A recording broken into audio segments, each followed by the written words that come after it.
Hi everybody, thank you very much for joining me. I wanted to take some time to commemorate the 10th anniversary of the Before the Dawn concerts that Kate Bush did in 2014. It's 10 years since they happened. In fact, it's 10 years ago today from when this video goes live that I saw Kate, September 6th, 2014 at the Hammersmith Apollo. I want to share some memories, some thoughts I have about those concerts. I also, of course, want to hear your memories if you were there or if you tried to get tickets. Let us know down in the comments. So on March the 21st, 2014, which was a Friday, just a boring Friday, until Kate posted this message on her social media accounts.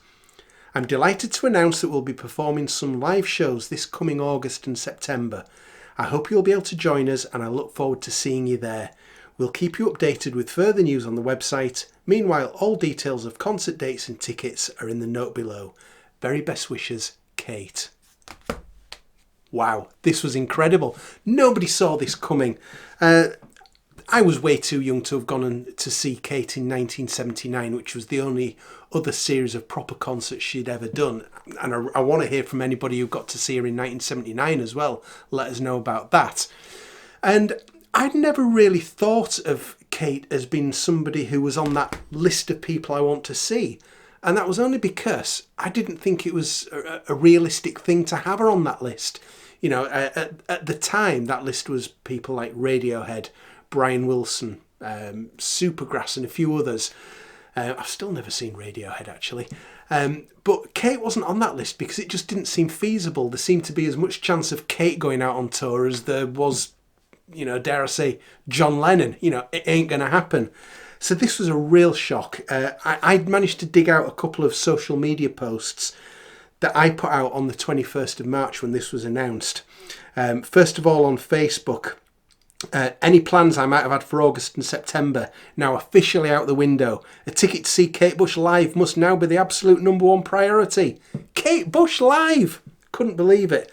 Another one I found from the day on a music forum. In case I'm unsuccessful in getting a ticket for this, can I just make it clear that I have 2 very healthy lungs and I'm quite prepared to sell one in return for a ticket? Thankfully, I didn't have to do that. But the following week, when they went on sale, I actually got really lucky and the tickets went on sale at whatever time in the morning it was. I think it might have been 10 a.m. By about 3 minutes past, I'd got my ticket in the bag and paid for. And when it arrived, this is what it looked like. That is my ticket to the Kate Bush concert for September the 6th, 2014. A lot of money for a ticket then. Back then, £95. I mean, it's a lot now. I've just paid a lot more for Oasis a few days ago. But yeah, over £100 including the booking fee. But I was so delighted to have that. And so I went down to London on the day, on the 6th of September, on the train, and got to the venue. Queuing outside was really exciting. Here's a photograph of me in the queue outside. And you'll see I am wearing the same t-shirt today.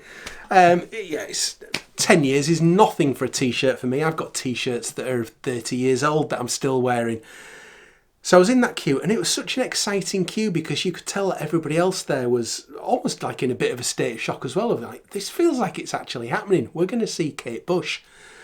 There was a lot of focus on the side of the theatre, I remember, like people looking to see like who were the celebrities who might be coming to see Kate that night. And I'm not sure actually who was there that night, but I know that, for example, people like Paul McCartney, Annie Lennox, Jimmy Page, during the run of shows, they all got to see the show. There was 22 shows in all, and I was looking up on Wikipedia and it said 22 shows and an audience totalling almost 80,000 for the run of shows. My initial thought was that must mean 800,000, but no, just under 80,000 people saw those shows. It was only about 3,500 roughly was the capacity of the venue, the Hammersmith Apollo. In the programme, beautiful programme for the concerts, Kate talks about the fact that Hammersmith Apollo was perfect for the show. It was the right size, the right acoustics and everything. There'd been talk of maybe doing it at the O2 Arena and it had been sort of scaled out on a model to see how that might look like, and Kate just hated it. She could have done, what, 3 or 4 concerts at the O2 and packed in the same number of people, but she knew that it wasn't the right venue. She knew it had to be right, and the Hammersmith was right for it. The setup was amazing. You couldn't have just taken this setup out of the Hammersmith Apollo and just put it in another theatre. It wouldn't have worked. It was so bespoke. So we got in. And I actually went on my own to this gig, which I had no problem in doing. I didn't really have any friends or family who were enough of a Kate Bush fan to want to go and warrant spending that money on it, and I wasn't going to miss out, so I went on my own. And if I could just share a little story of what happened, I would be really interested to know if this happened to anybody else. I think it must have done. But I went and got in my seat, row EE 63, quite early on. I like to get to these things early. So I'm sat in my seat, there's a couple next to me, and this guy comes and says to me, excuse me, I think you're sitting in my seat. No, it's definitely my seat, EE63. He pulled his ticket out. The same. He had a ticket for the same seat as me. Little bit of a panic. Although his ticket was a little bit different. If I just show, I can show you what it looked like in this excellent sort of companion piece to the tour. This is from Super Deluxe Edition. Paul Sinclair at Super Deluxe put out a brochure a few years ago, or booklet should I say, of his memories of the concert. But this guy's ticket anyway looked like this. Much fancier than mine. I thought, oh, he's got a better ticket than me. I bet this is his seat. I moved to the next seat, let him sit there. And then a couple of minutes later I thought, hang on a second, this is like the hottest ticket in town for the year. Somebody's going to be here for this seat in a minute. I can't sit here. So I said to him, I think we ought to go to the box office and just get this looked at. He said, okay. So we went to I found an usher. I said, excuse me, we've both got a ticket for the same seat. She said, oh, come with me. She took us to the box office at the front, went and had a chat with somebody. A couple of minutes later, she came out. She grabbed hold of my arm and she said, let me take you to your seat, sir. And she sort of wandered off. She wandered towards the seats, holding my arm. I said, "What about this guy? Is he going to be all right?" I was getting a bit concerned for this guy. She said, "Don't worry about him." So anyway, she took me back into the auditorium, put me back in the same seat, EE63, and I'm thinking, what's happened to this other guy? Have they kicked him out? Anyway, about 10 minutes later, she walked back in with this guy, led him right up to the front, and plonked him down right near the front. I thought, oh, well, he's okay. I don't need to worry about him. So I do wonder if there was some ticketing issue that affected other people as well, because somebody did then come and sit in that seat that I'd temporarily moved to, and then another couple came and said that that was their seat. So I said, you better go and have a word with an usher. She'll sort it all out, and they did. So that was a bit of a scary moment. Anyway, on to the concert itself. I took a photograph before the concert started. I did adhere to Kate's very strict rule, no videoing, no photographing during the gig. I didn't do any of that. And it's amazing how little has come out from the show over the years of audience recordings. But the show started, and I'm not going to be afraid to admit on this video that during the course of the show, I was reduced to tears 4 times. The first time was just when Kate came on stage and she said, "It's Kate Bush. It's Kate Bush." I was gone. There was another couple of times that I can't remember exactly when during the show, and then at the end when she did Cloud Busting. Again, I just went. So she opened the show with Lily, which I thought was an unexpected choice. Although I did know this because I'd been following online on previous nights sort of what the set list was and what was happening. But Lily being a sort of a track tucked away in the middle of the Red Shoes album is not what you would have thought was the obvious opening song for a Kate Bush show. Now, when the gigs were announced, and as I was thinking over the following months about, what were my hopes for the shows, there was 2 things that I wanted, that I really, really wanted, and both happened. I wanted her to do the 9th Wave, as in the B-side to the Hounds of Love, and I wanted her to do a Sky of Honey, which is the 2nd side to the Ariel album. I thought if she does that, that's going to be perfect. And when I heard that she was doing both, I was just absolutely over the moon. So she did sort of several she did several songs before the sort of two main theatrical pieces. You can see from the Before the Dawn CD that came out, you can see the track list there. This sort of matches the show, except for Never Be Mine, which is on there. She didn't actually do that at the gigs. It's a recording from one of the rehearsals. They cut it for purposes of the timing of the show. So then they go into what's described as Act 2, which is the ninth wave, the B-side to The Hounds of Love. And it was frankly astonishing, was this. The way that it blended theatre and a music show. It was like, was it a gig done in a theatrical way, or was it a theatre production that was as a gig? And it blurred the barriers between the two like nothing I've ever seen before. I was really pleased, and when you think about it, not surprised about how Kate did this. The story, of course, is to do with a woman who's drowning at sea, and you know everything that's going through her mind and what happens. But to bring into the concert show two very specific elements that look at it from other points of view that aren't really looked at all in the album. So first of all is the astronomer's call at the start.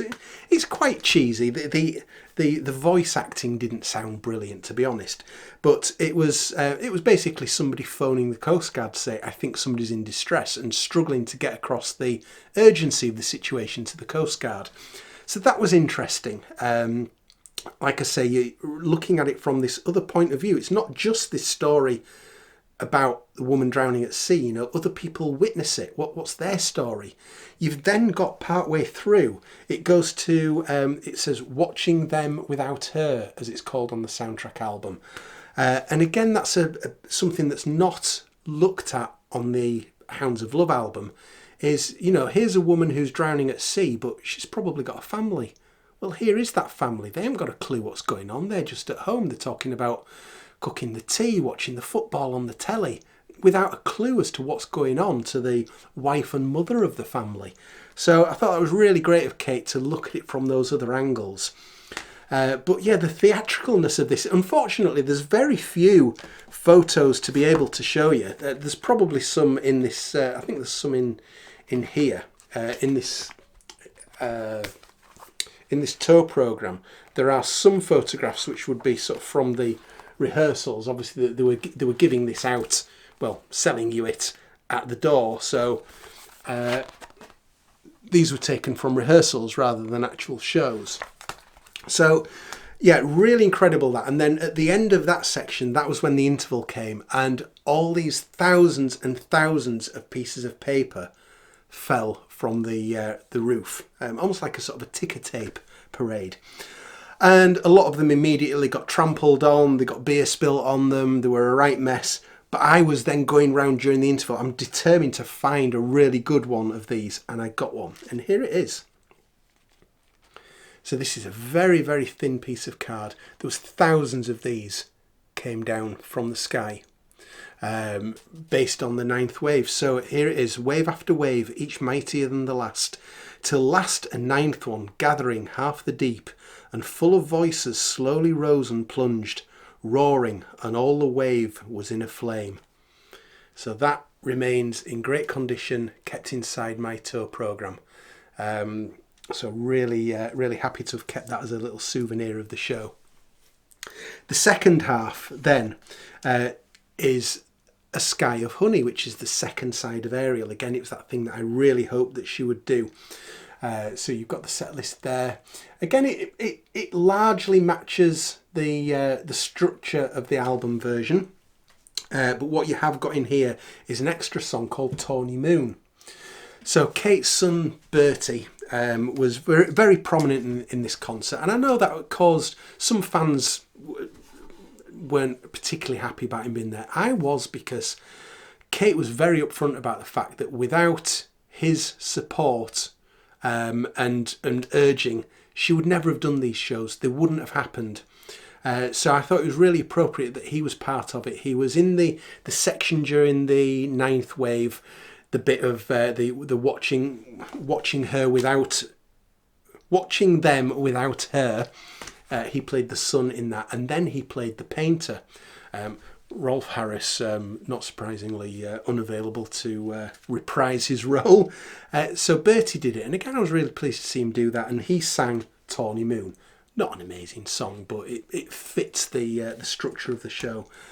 And again, just as a piece of theatre, it was fantastic. One of the main things that I remember on this was towards the end, Kate's at the piano, playing at the piano, and there's so much going on on stage, that I didn't realise until it was there fully formed. Hang on a minute, there's this huge, massive, almost full-size oak tree coming out of Kate's piano. I never even saw it appear. I don't know how it appeared, because there's so much else going on. It just wasn't there one moment, and then the next moment I looked, oh, there's a full-size oak tree coming out of Kate's piano. Unbelievable. She then finished off with Among Angels, which is the last song on 50 Words for Snow. And then a sort of a really happy cloud busting at the end, you know, get all the musicians up together, everybody's having a nice dance. Kate's thanking the audience. She was clearly overwhelmed with the reception that she was getting. We were overwhelmed with the performance, and it was the end of the show. I probably put it at number 2 in my all-time gig list.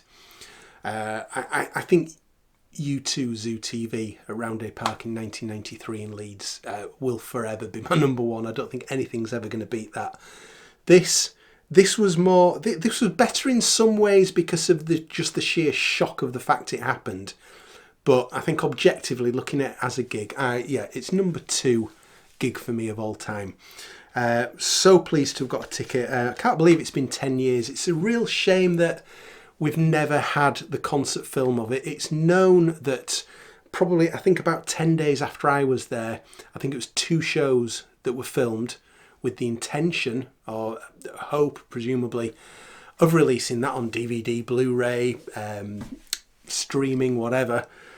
But that's never happened. And, you know, speculation is, was Kate not happy with her own appearance? Did she not like seeing herself on screen like that? That is pure speculation.